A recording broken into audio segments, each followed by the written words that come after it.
부모 말씀을 가지고 사랑하는 사람과 동행하는 최고의 행복이라는 제목으로 함께 은혜를 나누고자 합니다. 오늘 이 말씀은 우리 새가족 오시는 손님들에게 좀 맞춰져 있는데 그래도 우리가 또 말씀 듣고 은혜 나누기를 원합니다. 우리 속담에 친구 따라 강남 간다 하는 말이 있습니다. 친구를 따라간다는 것은 친구를 좋아하고 사랑한다는 뜻이죠. 친구를 신뢰할 만하고 또 나와 생각이 맞고 추구하는 것이나 생활 방식도 거의 비슷하기 때문에 마음을 주고받는 사이가 되었습니다. 그래서 친구가 가는 곳이면 나도 갈 수 있는 곳이라고 판단되었기에 서스럼 없이 따라 나서는 것이죠. 고사성어에 보면은 사람과의 이 관계에 대해서 여러 문구가 이렇게 나옵니다. 좋은 관계를 일컫는 그런 문구가 있는데 부부간의 좋은 관계를 일컬어서 금슬상화다. 저 부부는 참 금슬이 좋다 이렇게 말하지 않습니까? 그래서 금슬상화라는 이런 말이 있는데 금은고와 비파의 그 소리가 잘 어울려져서 사람이 듣기에 너무나도 좋다. 그래서 좋은 그런 부부관계를 일컬어서 금슬이 좋다, 금슬상화라고 그렇게 부릅니다. 친구 관계에 대해서 얘기할 때는 질환지교라는 말이 있죠. 김남조 시인이 자주 쓰기도 하고 하는데 질환지교를 꿈꾸며 질환지교라는 말이 있는데 지초와 난초, 저는 난초는 알겠는데 지초와 난초의 어울림과 조화해서 나온 말이었습니다. 친한 벗 사이에 높고 또 맑은 사귐과 우정을 노래할 때 우리는 질환지교라는 그런 말을 사용을 합니다. 유교의 이 삼강오륜에 보면은 붕우유신이라는 말이 나옵니다. 붕우유신이라는 말이 나오는데 이 말도 친구 사이의 이 우정과 신뢰를 말합니다. 친구 사이에는 믿을만 해야 되고 신뢰가 바탕이 되어야 한다라는 뜻에서 붕우유신이라는 말을 사용합니다. 질환주교와 붕우유신이 합쳐진 그런 친구 사이라면은 그 관계는 정말 평생 갈 것입니다. 두 분의 관계가 그렇게 되기를 바랍니다. 여러분 그런 친구분이 있어요 혹시? 이런 붕우유신과 질환주교를 함께 합쳐놓은 그런 사랑하고 신뢰하고 믿을만하고 끝까지 함께 갈 수 있는 그런 친구가 있습니까? 있어요?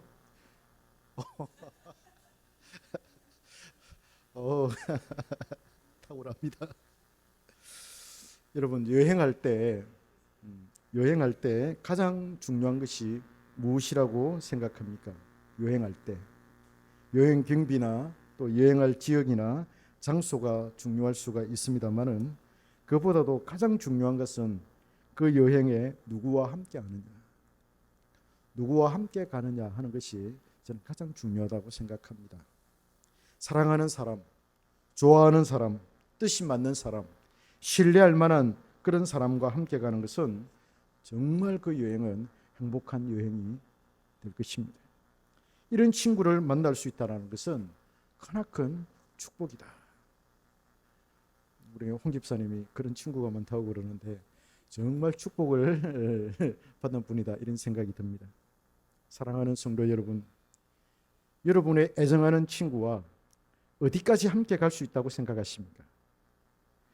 내가 사랑하고 애정하는 그런 친구와 어디까지 함께 갈 수 있다고 생각하십니까? 기껏해야 유럽 여행, 기껏해야 뭐 남미 아니면 안데스 산맥 그 여행이라고 생각하십니까? 여러분 거기까지 가는 친구 사이도 저는 보통 사이는 아니라고 생각합니다. 저는 친구와 영원까지 함께 갈 수 있다고 믿습니다. 우리가 흔히들 우리의 이 우정 영원히 변치 말자 그렇게 고백하지 않습니까? 특별히 중학교 다닐 때 이 중학생 시절에 졸업을 앞두고 친한 친구와의 그 헤어짐이 아쉬워서 우리는 그런 고백을 합니다. 친구야, 우리 우정 영원히 변치 말자 그렇게 말을 합니다. 그러나 그런 고백을 하고 고등학교에 진학을 하면 그때 했던 고백은 사라지고 없습니다. 고등학교에 진학을 하면은 새로운 친구들을 많이 만나고 더욱더 많이 사귀게 되지요. 아마도 중학교 때 친구들을 잊어버리게 될 것입니다. 고등학생이 되어서 친한 친구끼리 그런 말로 우정을 맺는다면은 오래갈 확률이 저는 또 높다고 생각합니다. 그러나 대부분 헤어지고 나면은 각자의 살아가는 삶이 다르기 때문에 그 약속을 잊어버리게 됩니다. 그래서 사람들이 하는 말이 있죠. 영원한 우정은 없다. 영원한 우정은 없다. 그렇게 말을 합니다. 그러나 저는 있을 수 있고 또 실제로 있다고 생각합니다. 오늘 본문에서 한 친분 관계가 영원을 향해 함께 가는 것을 말하고 있어요. 이스라엘이라는 나라에 베들레헴이라고 하는 그런 지역이 있었습니다. 그곳에서 예수님도 태어났죠. 그 땅에 엘리멜렉이라는 사람과 그의 가족이 살고 있었습니다. 그의 아내의 이름은 나오미였고 첫째 아들은 기럧, 둘째 아들의 이름은 말론이었습니다. 그 당시 이스라엘에 흉년이 크게 들었습니다. 살기가 매우 어려워졌습니다. 사람들은 자신의 인생에 어려움이 찾아오면 어떻게 해서든지 그 고난을 극복할 방안을 찾습니다. 우리나라도 일제 강점기 때 조선에서는 희망도 없고 또 살 길이 막막해서 가족들을 데리고 북쪽 만주로 이주로 가는 사람들이 참 많았습니다. 만주 봉천에는 조선에서 이주한 사람들로 많이 북적거렸습니다. 그곳에 조선 사람이 세운 신학교도 있었습니다. 잘 아는 박형용 박사, 박윤선 박사 이런 분들이 만주에서 그러니까 일본 사람들을 압제를 피해가지고 만주에 가가지고 학생들을 가르치고 있었는데 우리 고려신학교에서 그분들을 이렇게 교수로 그러니까 38선을 넘어서 38선을 넘는 그 이야기 들어보면 정말 흥미진진합니다. 그 우스운 그런 38선을 넘어가지고 그 교수님을 모셔와가지고 고려신학교를 세운 그런 이야기가 있습니다. 연해주로 간 사람들도 많았습니다. 그 연해주로 하면은 지금은 발라디보스톡이죠. 발라디보스톡 그쪽으로 가서도 많은 사람들이 살았습니다. 그리고 만주로 간 대표적인 그런 사람이 누구냐 하면 이 사대부 출신의 이회용 일가였습니다. 이들이 모든 재산을 다 처분을 하고 만주로 가서 독립운동을 하였지요. 신흥무관학교를 세워서 독립군을 많이 길러내었습니다. 해방 이후에 이 신흥무관학교는 서울의 경희대학교의 전신이 됩니다. 알고 있어요? 경희대학교의 전신이 됩니다. 경희대학교가 이 신흥무관학교부터 시작이 됐다라고 볼 수가 있습니다. 또 한 부류는 태평양을 가로질러서 하와이에 가서 사탕수수를 재배하는 그런 일을 하기도 하였습니다. 부산 주변에 있는 시골 젊은이들은 강제징용에 끌려가기보다는 일본으로 밀항을 해서 오사카 등지에 있는 그런 미쯔비시 회사 들어보셨죠? 미쯔비시 회사가 그 당시에는 군수 회사였는데 거기에 취직을 해서 돈을 벌기도 하였습니다. 저희 선친께서도 선친의 19세 때 그 나이에 부산에 와가지고 밀항을 해서 일본 오사카로 건너가서 돈을 이렇게 월급을 우리 할머니에게 꼬박꼬박 보내가지고 그리고 23살 땐가 이렇게 나오셔가지고 결혼했다는 그런 얘기를 전해드렸습니다. 롯데그룹의 신격호 회장도 이와 같은 케이스입니다. 그는 울주군에서 부산으로 와서 밀항했다는 그런 말을 종종 하였습니다. 그러니까 밀항하기까지 전까지 부두에서 하역 일을 하면서 생계를 유지를 했는데 그때 그 시절이 너무나도 애틋하고 너무나도 기억에 많이 남아서 그걸 기념해서 부산에 롯데타워를 세우고자 하였던 것이죠. 그가 일본으로 건너간 것은 조선에는 더 이상 희망이 없다고 생각한 것이었습니다. 오늘 본문의 이 엘리멜렉도 그와 같은 생각을 했던 것 같아요. 우리가 여기서 베들레헴에서 굶어 죽어야 하는가? 아니면 다른 나라로 이민이라도 가서 그곳에서 더 나은 삶을 꿈꿔야 하는가 하는 그런 고민에 사로잡혔을 것 같아요. 그가 다른 나라로 이민을 간다면, 또 가야 한다면 마음에 걸리는 게 한두 가지가 아니었습니다. 첫 번째로는 땅을 버리고 간다라는 것. 이스라엘의 그 땅을 버리고 간다라는 것은 하나님께서 자신에게 주신 기업을 버리고 간다는, 기업을 버린다라는 그런 생각일 수가 있고, 두 번째로는 다른 나라로 간다는 것은 자신이 섬기고 있는 여호와 하나님을 버린다라는 그런 오해를 받을 수가 있었습니다.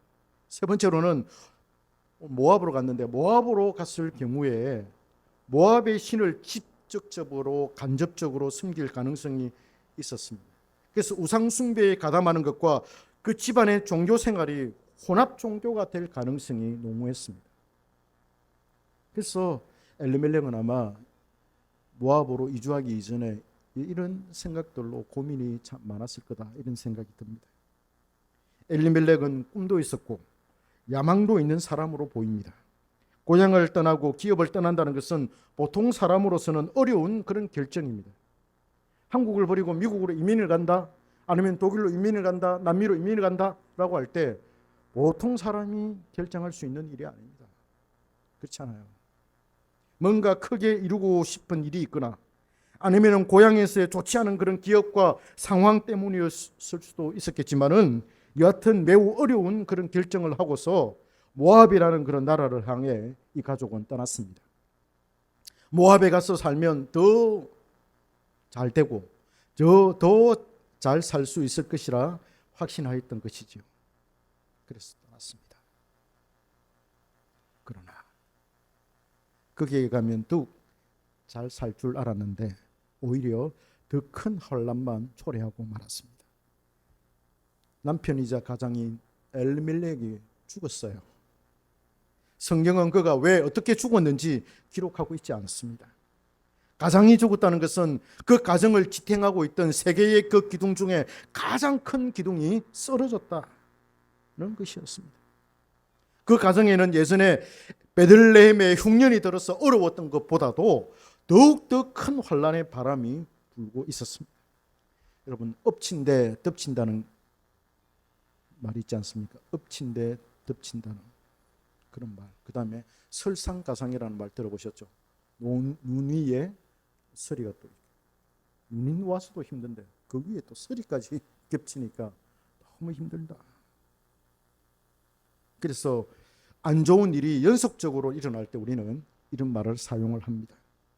지금 엘리멜렉 가정에 이 일이 일어나고 있습니다. 아버지를 이어서 모압 땅에서 결혼한 두 아들 기럨과 말럨도 죽었습니다. 아버지도 죽고 두 아들도 죽었어요. 병에 걸려 죽었는지, 아니면 일을 하다가 사고로 죽었는지, 아니면 이방 나라였기 때문에 불안당들에게 맞아서 죽었는지 우리가 알 수가 없습니다. 여하튼 그 가정의 모든 남자들은 죽었습니다. 성경은 왜 죽었는지, 어떻게 죽었는지 함구하고 있습니다. 그 당시 남자들은 힘의 원천이었고 가정을 꾸려나가는 원동력이자 기둥이었습니다. 지금도 그렇습니다만은, 그러나 지금은 뭐 여성들도 얼마든지 또 가정에 큰 기둥이 있지 않습니까? 가정의 경제를 책임지고 바깥 일을 하는 중요한 사람들이 바로 그 당시에는 남자들이었습니다. 그런 남자들이 그 가정에서 모두가 다 죽었습니다. 이 일을 차례로 겪은 나오미의 마음이 어떻겠습니까? 아들을 따라 죽으려 하고 하지 않았겠어요? 아들이 죽었어요. 나도 막 따라 죽을란다 하는 그런 마음이 하나도 아니고, 둘씩이나 다 이렇게 죽었는데 어머니로서 그런 마음이 들지 않겠습니까? 생계가 막막했을 것입니다. 머나먼 이국 땅에서 어떻게 목숨을 부지하며 살아야 하나라고 하면 그런 마음이 자신의 영혼을 괴롭혔습니다. 사람은 힘들거나 괴로울 때, 어려울 때 고향을 생각하고 부모님을 생각합니다. 오늘 우리가 읽은 이 성경의 내용에서 나오미와 룻이 이 드라마의 주인공으로 등장합니다. 이야기의 중심 인물이 이 두 여인으로 되어 있습니다. 나오미와 룻을 중심으로 해서 이 이야기의 기승전결이 이루어지고 있습니다. 한참 시간이 흐른 뒤에 나오미는 하나님께서 자신의 고향 베들레헴에 은혜를 주셔서 풍년이 들어 곡식이 넘쳐난다는 그런 소식을 듣게 됩니다. 하나님께서 이스라엘을 위로하시고 자비를 베푸셨다는 그런 소식을 그는 들었습니다. 나오미는 고향으로 돌아갈 계획을 세웁니다. 그리고는 두 며느리들을 그들의 친정으로 돌려보내려 합니다. 두 며느리들을 불러놓고 그들의 고향으로, 그리고 그들 자신들의 신들에게로 돌아가라 말합니다. 자신에게는 더 이상 유업을 이을 힘도 없고 또 자신과 살아봤자 고생밖에 더 할 것이 없다는 것을 상기시키면서 너희 고향으로 돌아가라, 그렇게 강건을 합니다. 그래서 큰 며느리 오르바는 시어머니 나오미에게 넉죽절을 하고는 자신의 고향으로 돌아갔습니다. 둘째 며느리 룻에게도 돌아가라고 강하게 시어머니가 권면을 합니다. 그렇지 않겠어요? 우리 집은 이제 망했다. 하나님이 쳤어. 우리 집은 이제 망했다. 소망도 없고 희망도 없다. 너희들이 여기 있어봤자 고생만 할 뿐이고 너희들이 살 길을 찾아서 가라. 그게 어머니로서, 부모로서 합당하잖아요. 나오미는 지금 합당한 그런 조치를 취하고 있는 거예요. 그래서 오르바는 갔습니다. 룻에게도, 둘째 며느리에게도 돌아가라고 그렇게 말합니다. 그런데 룻은 시어머니 나오미에게 착 달라붙었어요. 떠나지 않겠다는 것이었습니다. 우리로서는 이해가 잘 안 되는 대목입니다. 시어머니를 떠나는 것이 자신에게 매우 유리합니다. 떠나는 게 맞잖아요. 집사님 그렇잖아요. 그죠? 떠나야죠. 그래야 새 출발을 할 수 있고 새로운 또 자기 인생을 살 수 있는, 그거 떠난다고 해서 아무도 뭐라 할 사람 없습니다. 오르바 큰 며느리 떠났습니다. 우리가 오르바를 욕합니까? 욕할 수 없어요. 그게 당연한 거예요. 그렇지 않습니까? 어떻게 나라도 다르고 문화도 다르고 다른 그런 나라에 가서 어떻게 시어머니, 아는 사람은 시어머니 한 분밖에 없는데 그 시어머니와 함께 살 수 있겠습니까? 차라리 자기 나라에 남는 게 훨씬 더 낫죠. 살아가는 게. 자신은 앞으로 살 날이 더 많기 때문에 빨리 정리를 하고 새 출발을 하는 것이 더 유익합니다. 고향으로 돌아가서 친정 식구들과 함께 살면서 살다가 괜찮은 남자가 생기면 재혼을 해서 더욱 행복한 삶을 추구할 수도 있었습니다. 그런데 왜 룻은 시어머니를 떠나지 않겠다고 했을까요? 왜 시어머니는 룻을 시어머니 나오미를 떠나지 않겠다고 했을까요? 오늘 그가 한 말을 한번 들어봅시다. 본문 16절과 17절입니다. 룻이 이르되 내게 어머니를 떠나며 어머니를 따르지 말고 돌아가라. 강건하지 마옵소서. 어머니께서 가시는 곳에 나도 가고 어머니께서 머무시는 곳에 나도 머물겠나이다. 어머니의 백성이 나의 백성이 되고 어머니의 하나님이 나의 하나님이 되시리니 어머니께서 죽으시는 곳에서 나도 죽어 거기 묻힐 것이라. 만일 내가 죽는 일 외에 어머니를 떠나면 여호와께서 내게 벌을 내리시고 더 내리시기를 원하나이다. 이렇게 이야기합니다. 너무 확실하게 이야기를 하니까 더 이상 시어머니도 가타부타 말을 못해요. 어쩔 수 없다 이렇게 생각했겠죠. 사랑하는 성도 여러분, 룻이 왜 나오미를 떠나지 않고 착 달라붙어서 시어머니와 함께 갔을까요? 나오미에게는 아무것도 없었어요. 돌아가도 살아갈 만한 터전도 없고, 그야말로 집에 돌아가도 빌어먹어야 돼요. 없어요. 어머니와 함께 가면 가난하게 살아야 하고 자신이 일을 해서 어머니를 또 먹여 살려야 해요. 봉양을 해야 돼요. 힘겹게 살아가야 할 일만 남아있어요. 세상 사람들을 생각하면 말하면 팔자가 진짜 무슨 팔자 꼬였어. 팔자가 정말 희한한 그런 팔자가 될 수밖에 없는 그런 상황이었습니다. 그것을 알고서도 왜 룻은 어머니를 떠나지 않고 어머니를 따라갔을까요? 왜 떠나지 않았을까요? 돌아갈 친정이 없고 돌아가 보았자 혼자 살아야 하기 때문에 어머니에게 탁 달라붙었을까요? 그럴 바에야 시어머니하고 사는 게 더 유익하다 이렇게 합리적이고 산술적으로 생각해서 그런 결정을 내렸을까요? 여러분, 친정 가족이 고향에 그대로 있을 수도 있잖아요. 룻은 그리 계산적인 사람이 아닙니다. 더욱이 합리적인 사람도 아닙니다. 룻은 그런 사람이 다 계산하고 해가지고 하는 그런 사람이 아닙니다. 그러면 왜 룻은 시어머니 나오미를 따라갔을까요? 저는 시어머니의 사랑 때문이라고 생각합니다. 1차적으로. 평소에 시어머니가 며느리에게 자상했다. 자상한 시어머니였다. 이런 생각이 듭니다. 사랑은 여러분 내리사랑이에요. 사랑을 주면 줄수록 또 다른 사랑을 줘. 우리 재원 집사님 보면 동령이 있잖아요. 조카 동령이 얼마나 사랑하는지 몰라요. 좋아하는지 몰라요. 그러니까 삼촌이 그렇게 잘해주니까 너무 어떨 때 보면은 야 저래도 되나 할 정도로 막 삼촌이 너무 스스럼 없고 관계가 막 너무 좋아 보이더라고요. 예. 근데 그게 어디서 왔는가? 왜 삼촌이 조카에 이렇게 잘해주느냐? 자기가 어렸을 때 자기 삼촌한테 그렇게 사랑을 많이 받았대. 그렇게 사랑을 많이 받았대요. 그래가지고 그 사랑이 자기 조카에게 그대로 받은 사랑이 조카에게 간다. 저는 그렇게 생각이 듭니다. 사랑은 내리사랑이에요. 예전에 제가 김형석 씨, 지금 104세입니까? 예, 제가 20대 초반에 김형석 씨의 그 철학 에세이에 빠져가지고 철학 공부하고 싶어서 그 책을 보고 완전히 그 할 때가 있었습니다. 흠뻑 빠졌을 때가 있었습니다. 20대 초반에. 거기에 보면 그분이 철학 에세이잖아요. 그러니까 그 딱 똥집 이야기를 하면서 자기 어머니가 이제 그 며느리가 자기 부인이 그 닭을 이제 그 삶아가지고 닭국을 끓여가지고 주는데 항상 그 자기 어머니도 집안에 이제 닭을 잡아가지고 닭국을 끓이면 항상 그 닭똥집 있잖아요.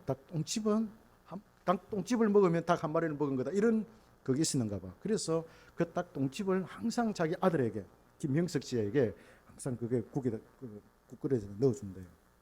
근데 자기 아내도 이제 닭국을 끓여가지고 주는데 자기에게는 안 주고 그 닭똥집이 자기 아들의 그 국끓이게 있더라는 거야. 아니 이게 내가 늘 받아 먹던 건데 왜 이 닭똥집이 내 아들 국끓이게 가 있지?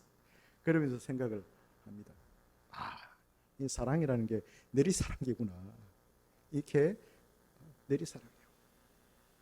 그런 사랑을 아마도 이 나오미가 며느리들에게 하지 않았을까. 내가 시어머니다 이러면서 막 억압적이고 근위적으로 막 그렇게 한 것이 아니라 옛날에 우리 조선시대는 뭐 옛날에는 사람들은 다 그렇잖아요. 며느리를 굴잡으려고 막 그렇게 하고 막 그렇잖아요. 근데 이 나오미는 그렇지 않았던 것 같아요. 참 자상하고 아주 부드럽게 대하고 그리고 이 나오미는 또 지혜가 있고 총명이 있고 어떤 일을 한다 하더라도 또 지식을 가지고 또 지혜를 가지고 일을 아주 깔끔하게 잘 처리를 하니까 며느리들도 시어머니 하는 거 보고 배우고 살림 사는 것도 배우고 가정을 꾸려나가는 것도 배우고 그래서 며느리들이 시어머니를 가장 존경하고 또 사랑하지 않았나. 그것 때문에 그때부터 이제 며느리하고 아주 뗄래야 뗄 수 없는 너무나도 깊은 그런 신뢰관계가 형성되어졌다. 그렇게 인간적으로 생각할 때 그렇게 볼 수 있는 거죠. 그래서 돌아갈 수도 있는데 자기 고향으로 돌아갈 수 있는데 끝까지 어머니에게 달라붙어서 함께 갔다라는 것은 이 두 분의 관계가 너무나도 깊은 그런 관계였다. 친구 따라 강남 갈 뿐만 아니라 이 관계는 정말 어디라도 갈 수 있는 그런 관계라 그런 생각이 듭니다. 그래야 이 두 사람은 고향 유다 베들레헴으로 돌아갔고 결국 그들의 이야기는 해피엔딩으로 끝납니다. 보아스가 등장하고 보아스의 부인이 되고 그리고 나중에 보아스와 결혼을 해서 그 룻이 아들을 낳는데 그 아들이 누구냐면은 다윗의 할아버지. 다윗의 정조 할아버지입니까? 할아버지입니까? 그렇게 할아버지 되고 그 다윗의 혈통에서 누가 나옵니까? 예수님이 나오게 됐어요. 오늘 우리는 루스의 이 결정을 통해서 배울 것이 있습니다. 여러분이 오늘 우리 교회에 오게 된 것은 순전히 이 교회의 지인의 손에 이끌렸기 때문입니다. 아무리 지인이 교회 한번 가보자고 말해도 여러분이 신뢰할 만한 사람이 아니면 결코 따라 나서지 않을 것입니다. 이수기 교수님이 홍 집사님에게 우리 한번 개척교회 한번 가보자 이랬을 때 개척교회 그 경기가 날 정도로 이렇게 좀 터부시하는 그런 경향이 있지 않아요. 그렇잖아요. 그 가서 뭐 하지? 괜히 거기 가가지고 막 목사님한테 잡혀가지고 막 그런 생각이 들 수 있지 않겠어요? 결코 신뢰하는 관계가 아니면 따라 나서지 않을 것입니다. 이렇게 여러분들이 지인의 손에 이끌려서 교회에 오신 것을 보면 여러분이 지인들을 얼마나 인정을 하고 얼마나 신뢰를 하고 있는지를 우리가 알 수가 있습니다. 김재원 집사님도 제가 양육을 했어. 아무리 양육했다 하더라도 양육했다가 다 올 것 같으면 뭐 그죠? 걱정 없게. 또 집사님이 이렇게 올 때 힘든 부분이 많이 있었습니다. 사탄이 얼마나 많이 역사를 하는지요. 오도도로 역사를 하는지 막 이곳에서 일을 터주고 저곳에서 일을 터주고 막 정신 못 차리게 하고 그래서 마음이 막 흔들리게 만들고 내가 가야 되나 말아야 되나 그렇잖아요. 근데도 끝까지 그 모든 유혹을 뿌리치고 우리 교회에 오게 된 것은 저에 대한 어떤 그런 나름대로의 신뢰가 있지 않았나 생각. 그렇죠? 신뢰가 있었기 때문에 오는 거 아니겠습니까? 저는 그렇게 생각합니다. 그래서 우리의 이 우정 영원히 변치 않기를 소망합니다. 이 세상에서 가장 신뢰할 만한 친구는 바로 예수를 믿는 친구입니다. 홍수사님 어떤 친구분이 있을지 모르겠는데 제가 생각할 때는 그래도 가장 믿을 만한 사람은 누구냐라고 할 때 교회 다니는 사람, 예수 믿는 사람입니다. 물론 그렇지 않은 사람들도 많아요. 교회 다닌다고 하면서도 믿지 못할, 못 믿을 그런 사람들이 많이 있습니다. 그래도 가장 믿을 만한 친구는 저는 교회 다니는 사람이라고 생각합니다. 여러분은 지금 가장 믿을 만한 그런 친구의 손에 이끌려서 지금 한경교회에 오게 되었습니다. 우리 하정한 형제도 보면 또 김재훈 집사 통해가지고 오게 되었잖아요. 마치 룻이 시어머니에게 흠뻑 빠져서 자신의 나라와 자신의 고향과 자신의 문화를 버리고 이스라엘로 온 것과 같습니다. 룻과 나오미는 그것으로 영혼을 함께 하였습니다. 그분들이 지금 어디에 있겠습니까? 천국에서 함께 영혼을 살고 있어요. 믿습니까? 믿죠? 지금 나오미하고 룻은 천국에서 지금 영혼을 살고 있어요. 함께 살고 있어요. 저는 그거 믿어요. 나중에 우리 천국 가면은 만나요. 나오미도 만나고 우리 룻도 만날 거예요. 그래서 두 분의 이 관계는 영혼을 함께 가는 신뢰하는 그런 관계였습니다. 엄청난 그런 친구 관계겠죠. 천국 가서 뭐 시어머니 또 며느리 그런 관계겠습니까? 똑같은 그런 관계겠죠. 그죠? 천국 가면은 뭐 시어머니 뭐 아들 그런 거 없잖아요. 똑같은 그런 관계겠죠. 주님 안에서 지금 영생 복락을 누리고 있습니다. 여러분의 발걸음이 여러분의 지인들과 함께 영원한 삶의 그런 발판이 되기를 원합니다. 살았는데 천국 못 가면 의미가 없어요.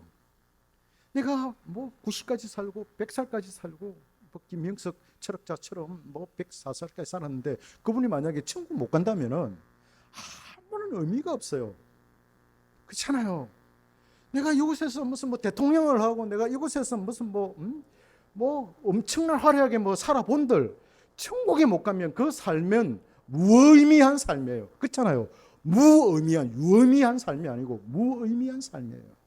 무슨 의미가 있습니까? 내가 장관을 했다, 무슨 뭐 내가 세상을 호령을 했다, 무슨 의미가 있습니까? 천국 못 가면 아무런 의미가 없어요. 그렇지 않습니까? 천국에서 주님 딱 만날 때, 이 땅에서는 좀 뭐 어렵게 살고 힘들게 살아도 천국에 딱 들어가서 주님의 품에 안기면 그 인생, 이 땅에서 살았던 그 인생 자체가 유의미한 인생이 되는 거예요. 할렐루야. 그런 인생 되기를 바랍니다. 룻이 나오미를 따라 결정적인, 낯선 나오미를 따라 결정적인 그런 이유가 하나 되어 있습니다. 그것은 하나님 때문이었습니다. 룻은 어머니가 믿었던 여호와 하나님을 자신도 믿었습니다. 그는 하나님께서 룻의 마음에 감동을 주시고 어머니와 함께 영원히 살고 싶은 그런 욕구를 주신 것입니다. 그래서 어머니의 하나님이 나의 하나님이 되고라는 이 룻의 표현을 통해서 우리는 잘 알 수가 있습니다. 시어머니 나오미는 룻에게 하나님에 관한 진리를 가르쳐 주었고 며느리는 마음으로 주님을, 하나님을 영접하게 되었습니다. 오늘 여러분들도 여러분을 이끈 지인이 믿는 그 하나님에 의해서 이곳에 온 줄로 믿습니다. 왔다고 생각하고 믿습니다. 그러니 그 지인이 믿는 하나님을 여러분도 믿으시기 바랍니다. 여러분이 그 지인을 정말 신뢰한다면, 정말 좋아한다면, 계속 함께 하기를 원하신다면 그분이 믿는 하나님 예수 그리스도를 믿으시기 바랍니다. 나중에 룻은 예수님의 이 계보와 족보에 들어가는 그런 여인이 되었습니다. 여러분은 친구 따라 강남 가는 것보다도 훨씬 더 좋은 천국에 가게 될 것입니다. 기도하겠습니다. 하나님 아버지, 은혜를 감사합니다. 오늘 세가족 초청주일에